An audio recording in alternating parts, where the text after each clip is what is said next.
Salutations, bienvenue dans cette nouvelle vidéo pour pas traiter des sujets comme Marvel, DC ou Star Wars, et plutôt pour traiter le monde magique d'Harry Potter. Et oui, évidemment, c'est pour un nouveau concept, personnage que la prochaine série, d'ailleurs que Sloan arrive à Noël et j'ai très hâte. En fait, j'ai tellement hâte de voir cette série-là. Je suis curieux de parler de personnages qui méritent qui méritent d'être mieux exploités dans la série que dans les films. Ben, comment ils ont été traités là, mais bon. Donc sur ce, commençons ce concept avec le personnage de Nefadora Tonks. Personnage très peu connu d'ailleurs dans les films. Donc sur ce, bon visionnage. Alors, sa première apparition dans les films et livres Harry Potter, c'est le même. Harry Potter 5, l'Ordre du Phénix. Le personnage, dans les deux cas, revient dans les suites d'après. Donc, le Prince de Sang-Mêlé, qui est d'ailleurs meilleur en livre, je conseille vraiment le livre Harry Potter et le Prince de Sang-Mêlé. Lisez le livre, ne regardez pas le film, sauf si vous avez vu le film avant. Ouais.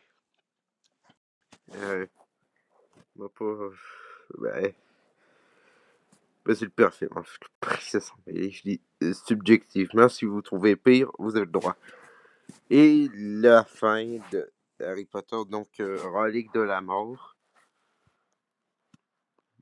où elle n'a pas le plus grand rôle, surtout en film.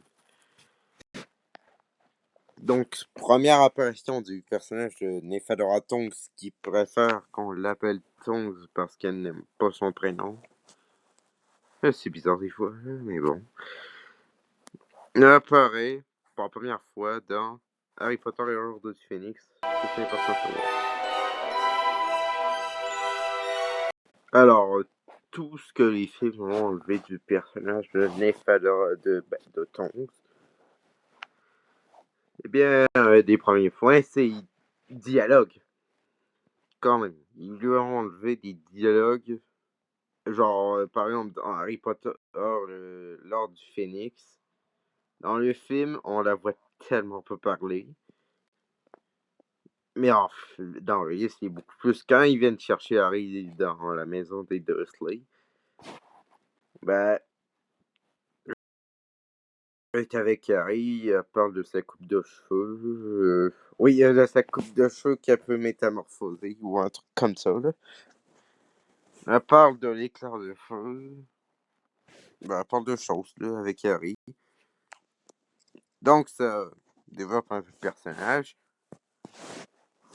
Dans le 6e livre, et en 7, bon, ça c'est un élément quand même important dans le personnage, et aussi dans le personnage de Remus Lupin. Parce qu'ils vont avoir une relation, mais bon, même si c'est pas mon truc à moi, là, je sais que c'est important pour l'évolution des deux. Bon, surtout pour Tonks, mais bon. Sauf que dans les films, comment c'est traité, c'est que dans le texte, ils voient directement ensemble. Déjà, ça n'a aucun sens. Alors que dans les livres, c'est vraiment plus profond. 6e livre, Tonks est à Poudlard pour faire des trucs d'horreur. Défendre le Poudlard ou je sais plus trop quoi, je me rappelle plus. Elle apparaît aussi à Noël, là, chez les Weasley. Et dans le 7, conflit avec Lupin, mais ça on ne le voit pas, mais bon.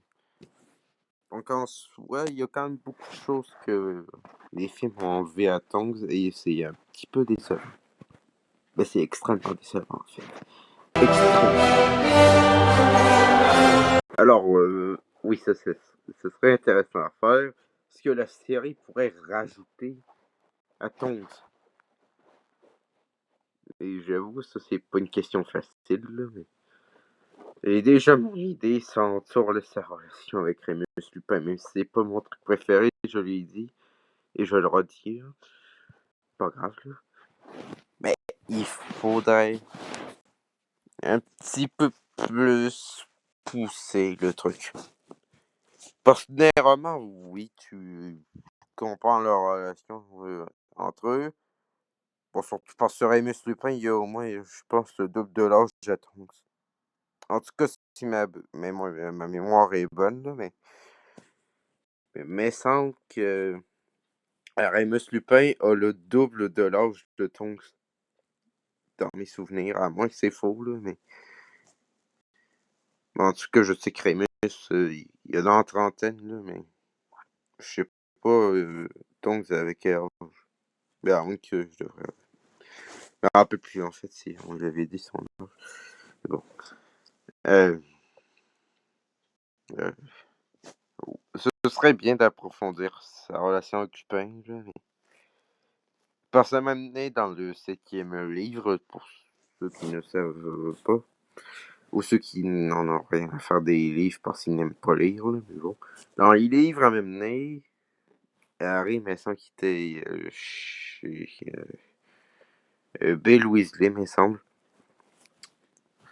Puis là, il y a l'autre de Lupin qui se ramène, puis il dit des trucs dans le genre, elle veut plus de moi, donc elle veut plus de moi. Elle en a rien à faire de moi. On s'est chicané. Ou un truc dans le genre, je suis pas sûr.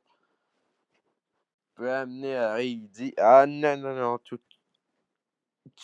retournes là-bas. Là.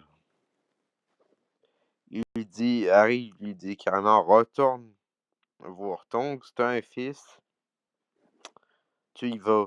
Ah ouais. Ouais, c'est traduction comme ça. Hein.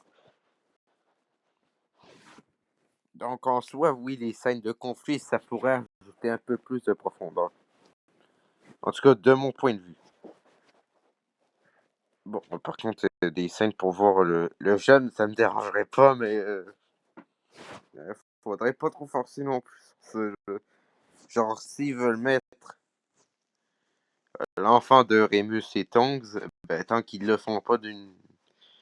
Ben, tant qu'ils le font d'une bonne manière, là.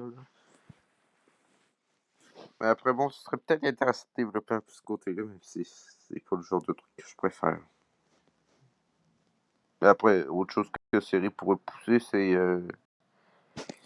la famille à Tongs. Alors, en tout cas, c'est mon résumé. Tongs est apparu pour la première fois dans L'Ordre du Phénix, qui est mon film préféré d'ailleurs. En version film, c'est le meilleur pour moi, là. Mais ça, c'est personnel. On lui a enlevé énormément de dialogues, sa relation avec Lupin, même si j'en ai rien à faire, là, et plus d'autres scènes, d'autres moments. Là. Et ce que la série pourrait approfondir, c'est sa relation avec Lupin, là, voir les conflits qu'ils ont eus, ce serait peut-être intéressant à voir. Et peut-être ajouter un peu plus de la famille à Tongs, là. Mais ça, qu'on y voyait dans le 7e livre. Plus trop sûr, mais il me semble. Donc, sur ce, j'ai fin de cette vidéo. N'hésitez pas à mettre le petit pouce, à partager, à commenter. Évidemment, vous abonner. Et si vous voulez activer une notification pour ne rien rater, je vous dis, je vous retrouve la semaine prochaine. Et sur ce,